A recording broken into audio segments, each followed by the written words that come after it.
और हमारे साथ हमारे संवाददाता अनिल निषाद हमारे साथ लाइव जुड़ चुके हैं। अनिल, क्योंकि आज देखिए आज का दिन काफी भव्य रहा, सीएम योगी आदित्यनाथ भी इस प्राण प्रतिष्ठा में शामिल हुए।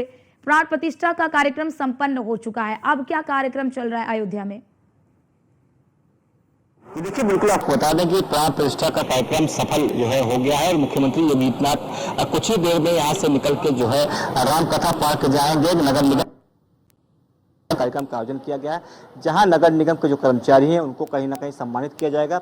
इसके बाद वो राम की पैड़ी में यानी कि राम के सरजू घाट पे जाकर के वृक्षारोपण करेंगे, क्योंकि मुख्यमंत्री का आज जन्म दिवस वृक्षारोपण करेंगे। आप देख सकते हैं तस्वीरें कि यही वो रास्ता है। अभी कुछ ही देर बाद मुख्यमंत्री यहाँ से गुजरेंगे और देखिए सुरक्षा के कितने इंतजाम किए गए हैं।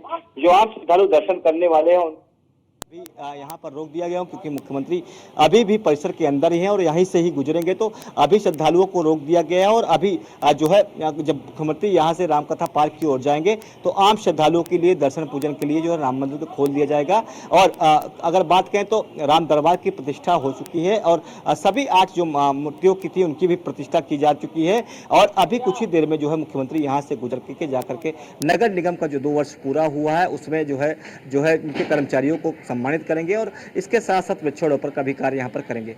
जी अनिल, क्योंकि मैं आपके पीछे देख रही हूँ कि ये वाली रोड पूरी खाली है, क्या इस रोड को मुख्यमंत्री योगी आदित्यनाथ का काफिला यहीं से गुजरेगा? जी बिल्कुल, ये वही रोड है। देख रहे हैं आप, सुरक्षा के व्यापक इंतजाम, यही वो रोड है जो पूरा खाली कराया गया है। यहीं से मुख्यमंत्री का काफिला अभी कुछ ही देर में यहाँ से गुजरने वाला है, इसलिए जो श्रद्धालु यहाँ या आम लोगों को रोक दिया गया है। दोनों पर आप देख सकते हैं बैरियर लगा करके श्रद्धालुओं को रोक दिया गया और दोनों रोड यहाँ पर खाली कराई गई, क्योंकि मुख्यमंत्री का काफिला अभी यहीं से गुजरने वाला है, क्योंकि प्राण प्रतिष्ठा का कार्यक्रम संपन्न हो गया है। और अगला कार्यक्रम अभी मुख्यमंत्री का है रामकथा पार्क में है, वहाँ से राम की पैड़ी पर जाएंगे, जहाँ पर वहाँ भी कार्यक्रम का आयोजन है। तो प्राण प्रतिष्ठा का जो राम दरबार का कार्यक्रम था वो सफलतापूर्वक संपन्न हुआ है। मुख्य यजमान के रूप में मुख्यमंत्री और हनुमानगढ़ी में आज उन्होंने आशीर्वाद भी लिया है। तो तैयारियां लगभग यहां पर पूरी हो चुकी है रामकथा पार्क में कार्यक्रम की, और मुख्यमंत्री योगी आदित्यनाथ भी कुछ देर में जो है रामकथा पार्क राम मंदिर से होकर के यहीं से जाएंगे। जी, और जानकारी ये भी मिल रही थी अनिल, क्योंकि आज सीएम योगी आदित्यनाथ का 53वां जन्मदिन भी है, तो जब सीएम योगी आदित्यनाथ यहाँ से गुजरेंगे तो उन पर पुष्प वर्षा भी की जाएगी लोगों के द्वारा। जी बिल्कुल, क्योंकि सुबह से हम देखें कि मठ मंदिरों में जो है मुख्यमंत्री के दीर्घायु के लिए यज्ञ अनुष्ठान हुए। कहीं कहीं साधु संतों ने मिठाइयां भी बांटी और आगे यहीं से रोड पे जो है साधु संत जो है मुख्यमंत्री के काफिले पर पुष्प वर्षा करेंगे, क्योंकि मुख्यमंत्री उनका साधु संतों का कहना है कि जब से मुख्यमंत्री आए तब से अयोध्या का कहीं कायाकल्प हुआ है। जो अयोध्या 2014 की थी उसकी बाद की अयोध्या में काफी बदलाव आ गया है। जो यहाँ पर जो है पहले की अयोध्या रहती थी बहुत ही ऐसी रहती थी कि यहाँ पर लोग आने से डरते थे, लेकिन आज डर का माहौल खत्म है। लाखों श्रद्धालु दूर दूर से यहाँ पर आकर रामलला के दर्शन पूजन करते हैं। तो मुख्यमंत्री का 53वां जन्म दिवस तो अयोध्या में मना ही जा रहा है, साथ साथ अभी यहाँ के संत जो है उनके ऊपर पुष्प वर्षा भी करेंगे और सुबह से ही उनके लिए उनकी दीर्घायु के लिए अनुष्ठान भी कर रहे थे। जी बिल्कुल, और जो आम श्रद्धालु हैं हम जो देख रहे हैं अनिल, आम श्रद्धालु उनकी संख्या क्या बढ़ती जा रही है? हालांकि अपील भी की गई है कि जो आम श्रद्धालु हैं वो आज अयोध्या ना आए, क्योंकि पहले से ही बहुत ज़्यादा भीड़ है। कोविड प्रोटोकॉल को लेकर भी लोगों से अपील की जा रही है, लेकिन क्या लग रहा है कि लोगों पर इस अपील का कोई असर पड़ रहा है, क्योंकि आप वहां पर मौजूद हैं? नहीं चाहता, क्योंकि 22 जनवरी की वो तारीख थी जब रामलला विराजमान हुए तो कहीं ना कहीं श्रद्धालुओं को रोक दिया था। लेकिन 22 तारीख के बाद की आपने भीड़ देखी होगी कि अयोध्या में श्रद्धालु का हुजूम आ गया था। तो कहीं ना कहीं इस बार पहले से ही ट्रस्ट ने अपील की थी। हालांकि रामलला के दर्शन के लिए श्रद्धालु अभी भी आ रहे हैं, क्योंकि उस प्रतिष्ठा में तो नहीं शामिल हो पाए, लेकिन 5 जून की जो राम दरबार की प्रतिष्ठा है उसमें न कहीं श्रद्धालु आकर शामिल होना चाहते हैं और कहीं ना कहीं उस पल के साक्षी बनना चाहते हैं जब राम दरबार की प्रतिष्ठा होगी, क्योंकि उस प्रतिष्ठा में तो नहीं शामिल हो पाए थे, लेकिन इसमें जरूर शामिल होना चाहते हैं। तो श्रद्धालुओं को तो अभी तो रोक दिया गया है, लेकिन लगातार श्रद्धालुओं की भीड़ जो है यहाँ पर बढ़ती जा रही है। जी बिल्कुल, और बड़ी बात यहाँ पर हो जाती है अनिल, क्योंकि हमने कई बार हम तो रोज ही देखते हैं कि किस तरह से प्रतिदिन अयोध्या एक नया आकार ले रही है, अयोध्या का स्वरूप बदल रहा है। तो जो लोग, क्योंकि आपने लोगों से बातचीत भी की है, तो लोगों का क्या कहना है कि आज के दिन को लेकर वो कितने उत्साहित थे, कब से वो इंतजार कर रहे थे मंदिर के पूर्ण रूप को देखने के लिए? जी देखिए, श्रद्धालुओं से हमारी बात हुई तो वो 2 दिन पहले से ही आ गए थे कि रामलला की जो प्रतिष्ठा होगी उसमें कहीं ना कहीं हम साक्षी होंगे, उस अनुष्ठान में शामिल होंगे जो प्रतिष्ठा से पहले होगी।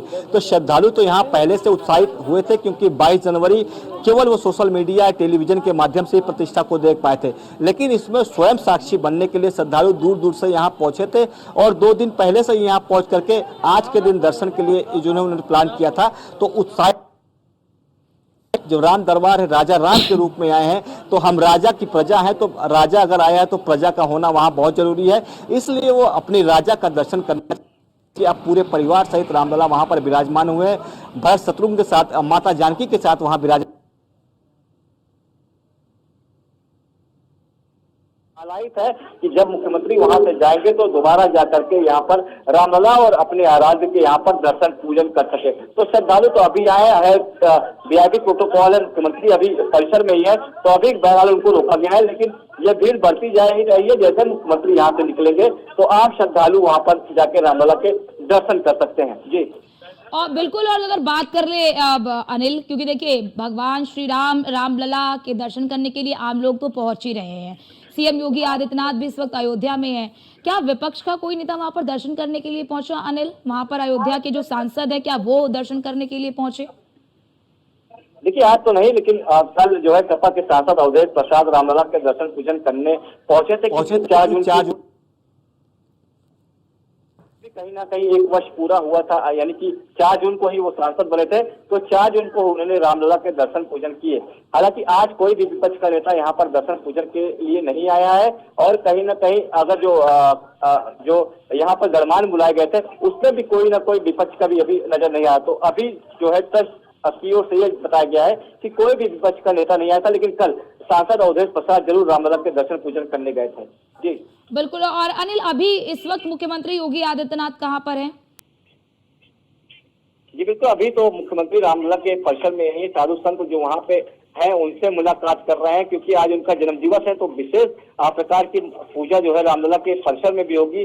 प्रभु श्री राम के लिए मुख्यमंत्री के दीर्घायु की कामना भी की जाएगी। अलग से जो है उनके लिए एक कार्यक्रम रखा गया है जिसमें मुख्यमंत्री के दीर्घायु की कामना की जाएगी। यहाँ के लोगों का कहना है और साधु संतों का कहना है कि अगर मुख्यमंत्री योगी आदित्यनाथ और यहाँ के देश के प्रधानमंत्री नरेंद्र मोदी न आते तो कहीं न कहीं राम मंदिर न बन पाता। तो उसके लिए विशेष पूजन जो मुख्यमंत्री योगी आदित्यनाथ रखा गया है कि प्राण प्रतिष्ठा के बाद उनके दीर्घायु के लिए भी एक कार्यक्रम वहाँ राम जन्मभूमि परिसर में हो रहा है। उसी कार्यक्रम में मुख्यमंत्री योगी आदित्यनाथ भाग ले रहे हैं। जी बिल्कुल। और अनिल, क्योंकि देखिए जब भी अयोध्या में इस तरह का कार्यक्रम होता है, इस तरह का भव्य कार्यक्रम होता है, तो हम वहां पर देखते हैं कि शाम के समय में दीपोत्सव का कार्यक्रम भी रखा जाता है। क्या आज इस तरह का कोई कार्यक्रम है वहां पर? जैसे कि दीपोत्सव का कार्यक्रम तो अभी नहीं जानकारी मिल पा रही है, लेकिन साधु संतों का ये कहना है कि शाम को जो है प्राण प्रतिष्ठा के कार्यक्रम के संपन्न होने के बाद और मुख्यमंत्री के जन्मदिवस के अवसर पर मिठाई बांटेंगे और कहीं न कहीं अपने जो मठ मंदिर है वहां पर जो है दीपोत्सव का कार्यक्रम करेंगे। कहीं न कहीं मुख्यमंत्री के दीर्घायु के लिए वहां पर भी दीपोत्सव का कार्यक्रम करेंगे और अपने मठ मंदिर में दियों को जलाएंगे, जिससे कहीं न कहीं रामलला की प्रतिष्ठा भी संपन्न हुई और मुख्यमंत्री का दीर्घायु के लिए, क्योंकि यहाँ के साधु संतों का कहना है, राम लोगों का कहना है कि मुख्यमंत्री यहाँ के हमेशा ही मुख्यमंत्री रहे और आगे जाके देश के प्रधानमंत्री रहे। तो जिला प्रशासन और पुलिस प्रशासन की तरफ से तो कोई व्यवस्था नहीं है, लेकिन साधु संत जरूर अपने मठों में जो है दीपोत्सव का छोटा मोटा कार्यक्रम यहाँ पर करेंगे। जी ठीक है, आप हमारे साथ बने रहिए। अनिल, आपके पास लौटते राघवेंद्र शुक्ला वरिष्ठ संवाददाता हमारे साथ जुड़ चुके हैं फोन लाइन पर। राघवेंद्र, देखिए लगातार अनिल हमें वो तस्वीरें भी दिखा रहे हैं कि अब सीएम योगी आदित्यनाथ का अगला कार्यक्रम क्या है और किस तरह से वो अगले कार्यक्रम में शामिल होंगे। और राघवेंद्र, जब आपने अयोध्या वासियों से बातचीत की तो वो कितने उत्सुक नजर आए आज के इस पूरे कार्यक्रम को लेकर, आज के दिन को लेकर? वो कब से इंतजार कर रहे थे मंदिर के पूर्ण स्वरूप को देखने के लिए? दरअसल उपेक्षित अयोध्या को, जो अयोध्या की आवाम है उसने बखूबी अपनी आंखों से देखा है, उस मंजर को भी देखा है जब 90 और 92 के दौर में अयोध्या को कलंकित बना दिया गया था। अयोध्या को राजनीति का ऐसा अखाड़ा बनाया गया था जहां पर लोग आने से कतराते थे।